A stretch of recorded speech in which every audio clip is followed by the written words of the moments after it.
कृष्णाला घेऊन गोशाळेमध्ये गेली. त्या ठिकाणी गाईचा शिमूट तीनदा उतरवला कृष्णावरून. कृष्णाला दृष्ट झाली का काय कोणाची. एवढंच नाही तर त्या ठिकाणी गोमूत्राने दही दुधाने स्नान घातलं. गाईचं किती प्रेम आहे बघा तुम्ही. आई शिकळवाडाची जाती, आई शिकळवाडाची जाती,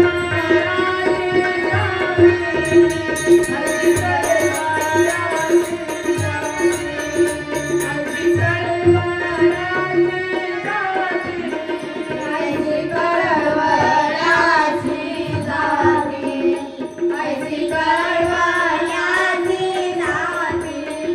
आई शिकळवाडाची जाती, आई शिकळवाडाची जाती, आई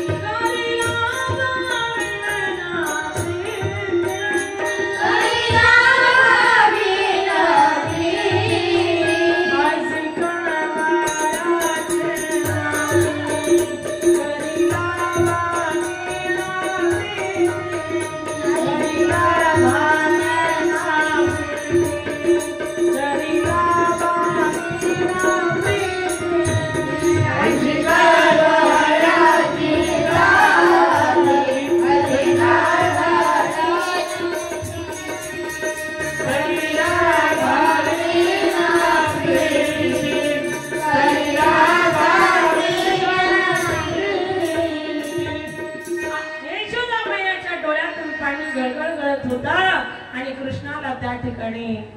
वेगवेगळ्या पद्धतीची तिची दृष्ट काढत होती कृष्णाची. यशोदा मैया किती प्रेम आहे. तेवढ्या तिकडे कंसाने दुसरी मीटिंग घेतली आणि तृणावर्त नावाचा राक्षस पाठवला. श्री शुकाचार्य महाराज वर्णन करताना तृणावर्तम शांतरया वातेरो गंधरा.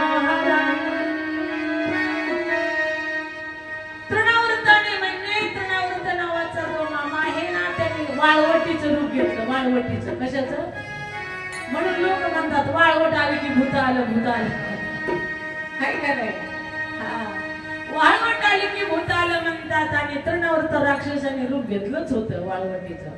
वाळवटीच्या रूपामध्ये तो आला कृष्णाकडे. त्या ठिकाणी यशोदा मैयाने कृष्णाला अंघोळ घातली, काजळ लावलं. एक काळा टिपका कपडाला दिला, एक गालाला दिला.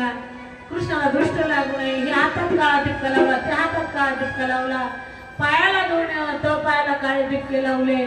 सुंदर असे पिवळे पिवळे सगळे घातले आणि गोड असा कृष्ण दूध त्याला पाजलं आणि आपल्या कडेवरती घेतलं. आणि बाहेर यशोदा दुसऱ्या गवळणी बरोबर गप्पा मारू लागली, बोलू लागली. तेवढ्यामध्ये कृष्णाला दिसलं माझा तृणावर्त नावाचा मामा आलाय. कृष्णाने आपलं वजन वाढवायला सुरुवात केली. यशोदा मैया तसं सोडायला तयार नव्हती ना, म्हणून वजन वाढवायला सुरुवात केली. मग वजन वाढल्याच्या नंतर यशोदा मैया म्हणती माझ्या कृष्णाला दूध पाजून पाजून चांगलं वजन वाढलंय त्याचं. तिने खाली सोडला. म्हणली कृष्ण खेळला आता तू अंगणामध्ये. मी थोडस दही दूध घुसळण करते. तेवढ्यामध्ये दही दूध घुसळण करायला गेली तर तेवढ्यामध्ये तृणावर्त नावाचं जे तुफान आलं आणि कृष्णाला अलगद उचलून नेलं. उचलून नेल्याच्या नंतर त्या ठिकाणी कुठे कृष्ण कुठे कृष्ण कुठे कृष्ण कुठे कृष्ण.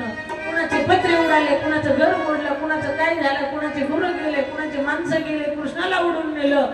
नेल्याच्या नंतर कृष्णाने इतकं वजन वाढवलं, इतकं वजन वाढवलं, इतकं वजन वाढवलं की त्या तृणावर्त राक्षसाला असं वाटलं मी कृष्णाला आणले की नंदराजीच्या दारातला दगड उचलून आणलाय. म्हणून तो माग बघू लागला. त्यावेळी भगवंताला कळालं गतिर्वहता प्रभू साक्षी निवास शरणं सुरत प्रभो प्रलय स्थान निधान. भगवंत म्हणतात अरे मूर्खा माझे भक्त दगडात सुद्धा मला बघतात, पाषाणाच्या मूर्तीत माझं दर्शन घेतात आणि तू माझा दगड बघतो का. देवाने एवढं वजन वाढवलं माऊली, एवढं वजन वाढवलं ना असा स्वरात कुंभा त्याच्या मानेवर टाकला. एका हक्क्यास तो मरण पावला. यद्गत्वान निवर्तन्ति तद्धाम परमम्. मरण पावला. मरण पावल्याच्या नंतर त्या ठिकाणी कृष्णकडे पुन्हा सगळे गोकुळात आपले जे गोप आहेत ते शोधायला गेले आणि कृष्णाला घेऊन आले. प्यार से कहिए राधे श्याम. भगवान परमात्म्याने अशा अनंत लीला केल्या. महाराज त्या ठिकाणी महाभट नावाचा ब्राह्मण आला, पंचंगण घेऊन आला. हा यशोदा मैयाने ब्राह्मण आहे म्हणून त्याला बसायला पाठ, टेकायला पाठ, पंचांग व्हायला पाठ, एवढा ब्राह्मणाचा थाटमाट. हा सगळा थाट गेला. सांगा म्हटली माझ्या लेकराचं भविष्य. असं म्हटल्यानंतर त्या ठिकाणी तो भविष्य सांगू लागला. तो म्हटला हा करंटा पोरगा आहे, तुमचा कुळनाशक आहे, याला उकांड्यात पुरा. यशोदा मैया तो रडायला लागली. हा ती म्हणली असा कसा महाभट आहे म्हणली ही. कृष्ण म्हणला माझ्याच घरी येऊन माझीच निंदा करतो काय, मला पुरायला होतो काय, तुला पुरीतो म्हणला. कृष्णाने जड वस्तूला त्या ठिकाणी आज्ञा दिली. पाठीमागच्या पाटाला सांगितलं उठ, याची पूजा कर म्हणला. पाठीमागचा पाठ उठला, असा धन दिशेने त्याच्या पाठीत. पुढचा पाठ उठला, असा धन दिशेने त्याच्या थोबाडात. पंचांगाचा पाठ उठायचा, धन दिशेने त्याच्या छातीवर. असं महाराज त्याचे हाल झाले. महाराज पंचांग सांगता सांगता पंचांग फाटली. म्हणा महाभटा दिली पिढीदान. अशा पद्धतीने पिढा त्याला दिली आणि ते महाराज त्याचं धोतर फाटलं, पंचांगण फाटलं आणि अशा अवस्थेमध्ये कस तरी ते मथुरेत पोहोच झालं. कंसाने हात टेकले, म्हणला आता काय करावं. कंस अनेक विचार करू लागला.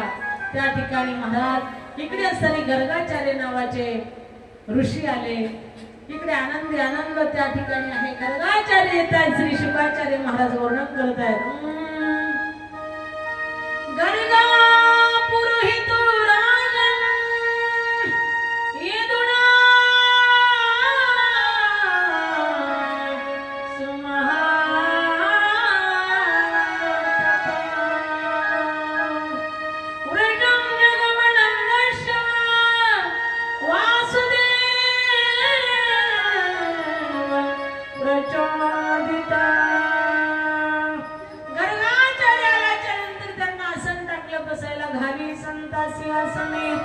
पूजा करी काय वाचा म्हणे, एका जना धनी जाणे इच्छिले गाली संत सिंहासने.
चहा कॉफी आई महाराज जी, पदानी महाराज जी, महाराज जी